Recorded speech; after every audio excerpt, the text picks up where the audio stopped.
Bagarreurs, bagarreuses, bonjour, bienvenue à votre talk de la bagarre, le bar des légendes. Et avec moi ce soir, Juji et Jeep. Salut Idriss, salut Juju. Salut Jeep, ça va? Tu peux être content d'être là, non? Apparemment tu voulais pas me dire bonsoir. On va rentrer directement dans le vif. Suite au sondage qu'on a fait la dernière fois, nos abonnés ont choisi l'intégrité des combattants. Et ont répondu aux questions avec plein de commentaires. Exactement. Donc, on va parler de l'intégrité des combattants. Voilà, qu'est-ce qu'on peut dire? Depuis le début du MMA ou de la boxe, il y a quand même eu pas mal de chemin qui a été accompli. Bah, clairement, en tout cas en boxe, c'est évident. Plus de 3 siècles de boxe, voire on arrive légèrement presque à 4 siècles, depuis entre guillemets la boxe moderne, parce qu'on parle pas du pugilat à l'époque romaine. Voilà. Et c'est vrai qu'on est passé quand même d'une boxe en point nu, chaussures cloutées. Il faut quand même le rappeler. Anecdote de daron. Ouais, mais Chaussures hey, cloutées. t'en as eu quand t'étais petit, sûrement. Et surtout des combats qui me prenaient fin uniquement après un KO ou un abandon. Ça pouvait durer même plusieurs jours. Pas de limite de temps, Ouais, quand tu... pas de repos. Pas de repos entre les rounds. Il n'y avait pas de round. D'accord. Tout au début, Pas je long, parle. quoi, du coup. Au Ouais, départ, ouais. au départ. Après, une petite Ok. évolution. Après, on a accordé 30 secondes lorsque tu prenais une patate dans ta bouche et tu ne voyais pas le jour. On te disait, regarde, t'as 30 secondes pour récupérer. Après, tu retournes au charbon. Ouais, finalement, les débuts Voilà. du UFC, c'était quand même pas si mal parce que c'était pareil. Bon. Pas de limite de round, pas de limite de poids, pas de catégorie, pas de round. Comme en boxe. Ouais, c'est pas mal, hein. Finalement, ça fait un beau parallèle entre les deux. Sauf que Contrairement. l'UFC est apparu qu'en 93. Donc, du coup, À 2-3 siècles près. on est pas mal. Un éternel recommencement. Exactement. Mais du coup, à partir du moment où on a mis des règles, comment ils ont évolué ces règles? Qu'est-ce qui a permis justement d'améliorer cette intégrité des combattants, quoi? Bah, justement, il a fallu avoir des règles à un moment donné. C'est-à-dire que quelqu'un quand même les a écrites. Noir sur blanc. Et en boxe, ce sont les Anglais. Et d'ailleurs, Noblard vient justement du fait que ce soit les Fin nobles. du 18e, si je dis pas de bêtises, pour commencer. Tu ne dis jamais de bêtises, Idriss. Jamais. Et donc, ouais, les règles ont été établies donc par des nobles, dont un surtout, un noble britannique, noble art, un petit jeu de mots avec ça justement. Et il a mis des règles parce qu'il voulait justement éviter tout décès. Parce que c'est arrivé malheureusement une fois, et il s'est dit que c'était la faute trop, donc il a voulu essayer de réglementer le truc. Et il s'est dit, je vais établir des règles avec un peu de repos, des rounds, chose qui n'existait pas avant. Donc il a mis des petites règles justement qui sont devenues après des règles un peu plus importantes, ainsi de suite, jusqu'à obtenir les règles aujourd'hui qui sont... Des petites International. infos que j'ai, c'est donc effectivement un marquis anglais en 1865 qui a mis les règles. Et il a instillé les règles, il a fallu à peu près 30 ans pour que les règles soient totalement appliquées un peu partout en Angleterre pendant les matchs de boxe.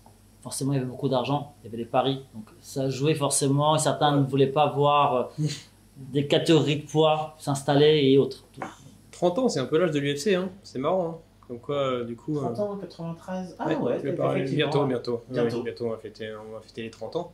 Et du coup, on avait été jusque-là. Ils n'ont pas été jusqu'à attendre le premier mort pour mettre en place certaines règles et les faire évoluer.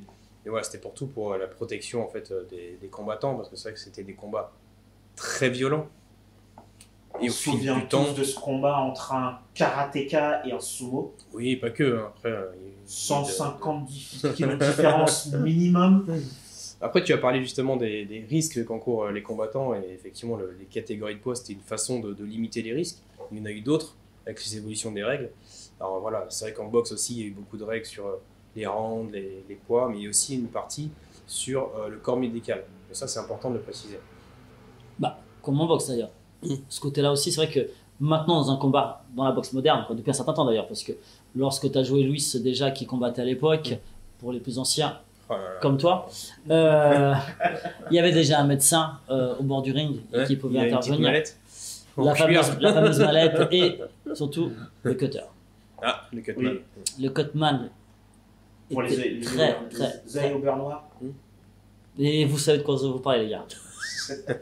Mais tu feras un sujet là-dessus dans une prochaine. On fera un sujet là-dessus sur un Ouais. prochain. Donc, alors, je vais revenir juste sur le MMA. Un truc. À partir de quand en fait on a instillé des nouvelles règles pour le MMA pour justement encadrer tout ça? Bah, après, les nouvelles règles, elles ont évolué en fait avec le sport, j'ai envie de dire. On a mis en place 8 règles, après ça a été une quinzaine de règles, aujourd'hui une trentaine de règles. Alors les règles, c'est sur les catégories de poids et aussi sur les coups interdits. Donc il y a beaucoup de coups qui ont été interdits. Et après, les protections aussi ont évolué des combattants. Vous avez des coups interdits quand même? Vous, Vous. Non. Moi, je ne suis pas combattant pro MMA. Du Non, coup, c'est vrai que c'est un sport qui est un peu plus complet que la boxe, évidemment, et ouais, forcément qu'il y a un panel de règles qui est plus oui, mais après, je sais même pas élargi. s'il y a plus ou moins de coups interdits à En la boxe boxe par rapport au MMA, en fait, au final. C'est- Parce que moi, on parle de trentaine de coups interdits en MMA. On en est un peu plus loin, mais oui, en tout cas, Bah, on retrouve les mêmes idées. C'est-à-dire, D'accord. on tape pas le dans le dos, on Oui. n'étrangle pas, Oui. on met pas de coup de coude, pas au sol, on de coups dans tape les pas au yeux, sol, pas de coup dans les parties. yeux, pas les pas dans les parties, parties. forcément, pas de coup de pied. On peut pas tirer les cheveux. Il y en a pas. Donc voilà. Non mais oui, bien sûr qu'il y a certaines règles comme ça. Et la plus importante, pour moi en tout cas, celle qui me semble l'une des plus importantes, la première, c'est surtout de respecter son adversaire. Et ça aujourd'hui, voilà, on essaie quand même de respecter au maximum son adversaire, même si parfois on est d'accord. Ouais, Voilà, c'est litigieux. Mm. Mais il y a un arbitre. Et on écoute l'arbitre et l'arbitre peut arrêter le combat. L'arbitre peut arrêter le combat. Chose qui Ouais. n'était pas vraie ni en boxe, il me Ni semble en aussi, MMA. en Tout à MMA. fait. Ouais, tout à Mais fait. dans d'autres sports d'ailleurs aussi. Alors, Je pense aussi au karaté, Mm. au début d'un autre siècle. peut dans d'autres pays. t'arrêter. Dans la boxe moderne, on a déjà vu des matchs de boxe où il y a eu des cas de cannibalisme.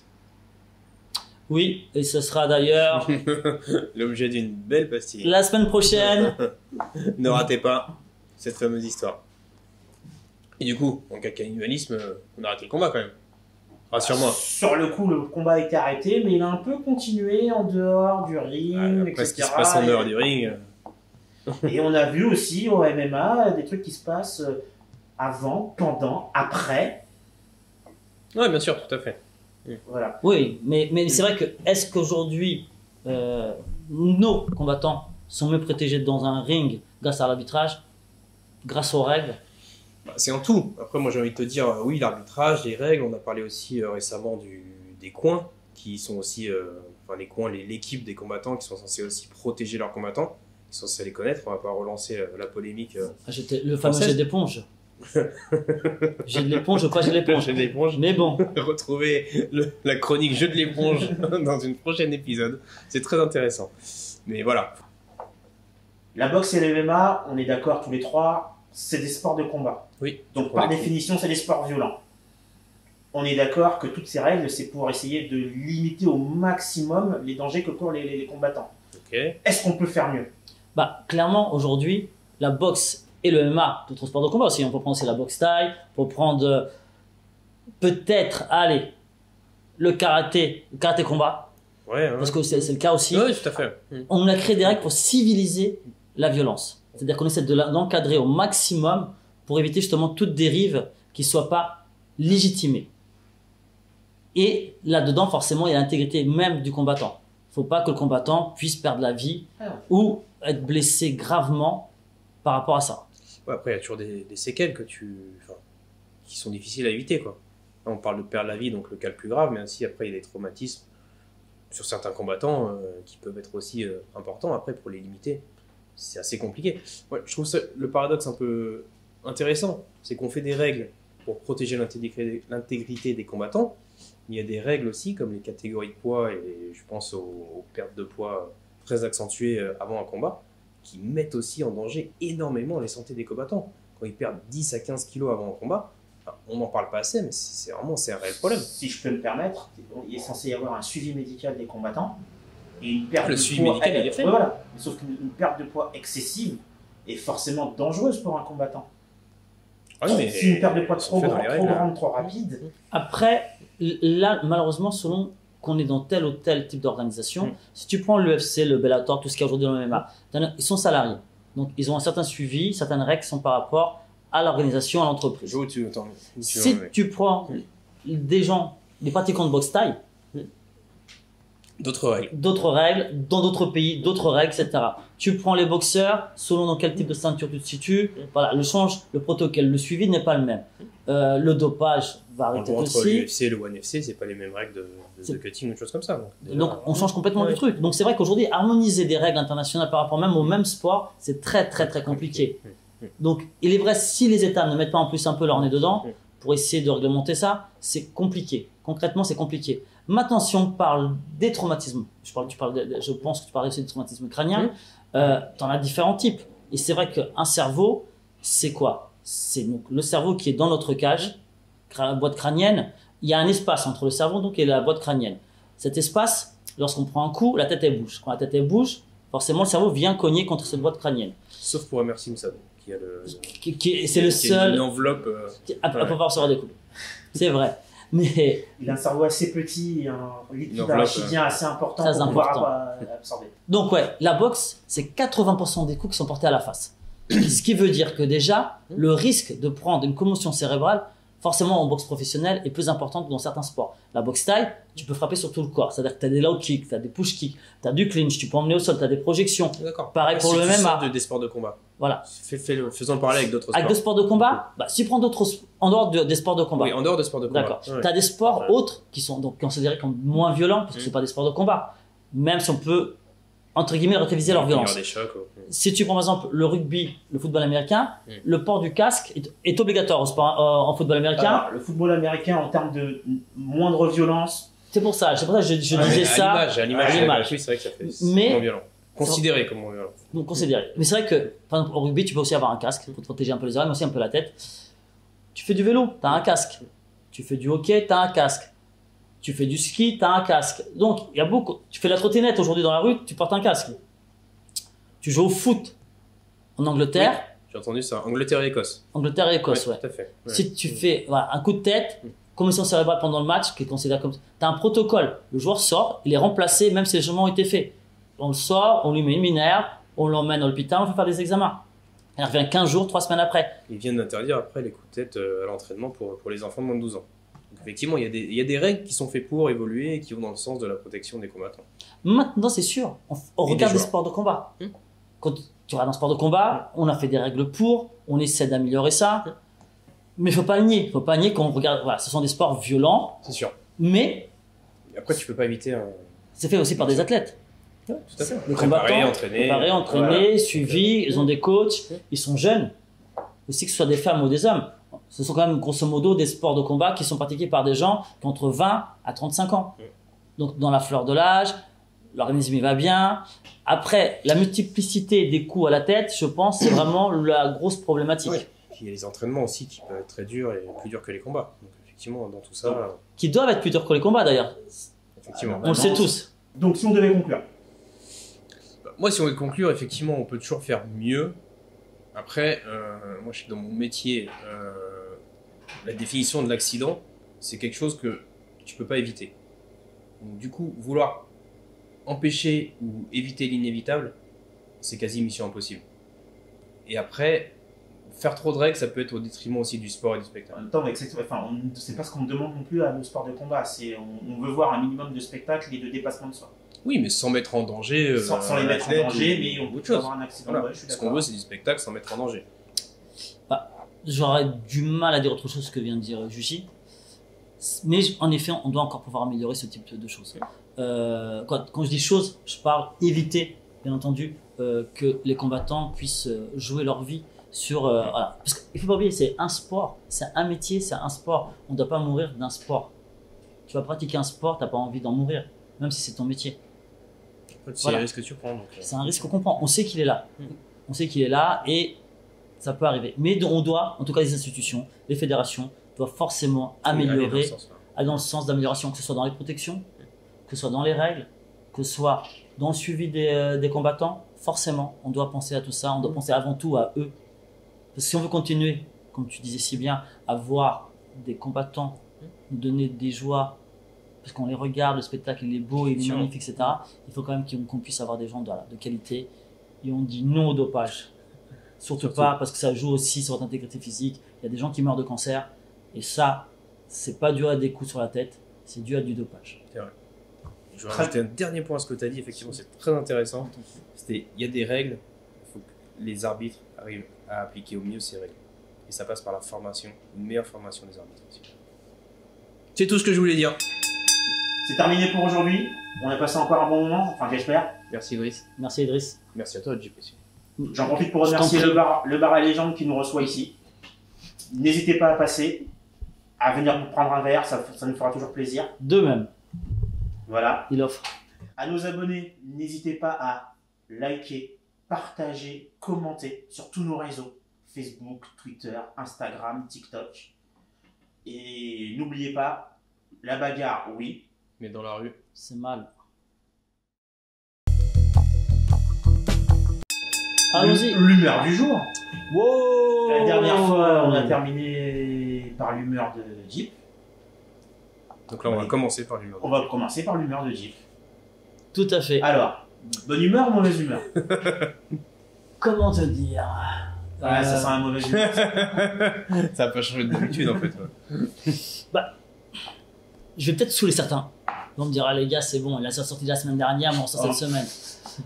Mais j'en peux plus, j'en peux plus. On s'en va. Ah, Il y tu a quelqu'un qui radotes. s'appelle Paul. Ah, il radote. Ah, il J'ai regardé sur Ah, tu l'as tous regardé. les réseaux. Non, sur tous les réseaux. Ah. J'ai pas regardé cette chose. Je peux pas. Sincèrement, je respecte l'homme. Je respecte plus le combattant. Il a pris un KO. Je donnerai pas son nom. Il a pris un KO dernièrement. Il a combattu contre un youtubeur dont je citerai pas non plus le nom.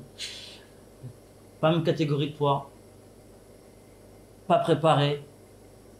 En clair, c'était un non-combat de boxe. Il en a le nom, mais c'en est pas un. J'espère que vous l'avez pas regardé. Sincèrement, voilà. Ça part sur tous les réseaux, ça se moque de lui. C'était un très grand combattant UFC. C'est pas un boxeur, il n'était pas préparé et aujourd'hui, il est sali. On se moque de lui. Il ne faut pas. Il a merdé. J'espère qu'il a compris la leçon. Il a pris un beau billet, mais il ne faut pas dénigrer un sport de combat comme la boxe. Ni comme l'UFC, ni comme le MMA, parce que voilà, on cherche à gagner un peu trop d'argent. Mais bon, j'en parlerai plus. Jusqu'à la prochaine fois. On le connaît Gigi, bien. ton humeur? Allez, on va faire un petit parallèle, effectivement. Moi, je vais ouvrir le dictionnaire. Chose assez rare pour le souligner. T'as- Je vais Te m'arrêter, détaille pas. Non, t'as appris à lire, c'est bien. Je parlais de vous, les gars. Je vais m'arrêter au mot dignité. Alors, dignité, dans le dictionnaire, il peut y avoir 3 grosses définitions. La dignité, au début, c'était la reconnaissance. Donc, la dignité, on est comte, on est prince, on est voilà, émir, on est digne. C'est un titre. La deuxième définition de la dignité, c'est l'estime que les autres ont de toi. Du coup, l'image que tu renvoies par rapport à tes actions, à tes actes. Et la troisième définition, c'est l'estime que tu as de toi. Donc l'estime de soi. Et la dignité, elle a été mise en cause dernièrement, je trouve. La question s'est posée dans les sports de combat, et dans les combats qu'il y a eu. Et je me pose la question de, alors pourquoi on combat? Et je vous pose la question de pourquoi on combat. Il y en a qui combattent pour l'argent, il y en a qui combattent pour la gloire, il y en a qui combattent pour l'estime de soi, et il y en a qui combattent pour l'estime des autres. J'ai pas la réponse, je dis pas qu'il y a de bonnes ou de mauvaises raisons de combattre. Je me pose juste la question de la dignité, et savoir à quel moment l'argent, ou le pouvoir, ou la reconnaissance est plus importante que la dignité. C'était pas une humeur, c'était juste une question du jour. D'accord. Voilà. Bah, ça me permet de rebondir. On va rebondir sur Je ta rebondis pas question. trop. N'hésitez pas à commenter, donner votre avis par rapport à la question de Juji sur la dignité. Donc sur les réseaux, Instagram, Twitter, même sur notre vidéo YouTube et TikTok. Donc donnez-nous votre avis. Et achetez-vous un déco. Méfiez-vous, on se pose des questions quand même après.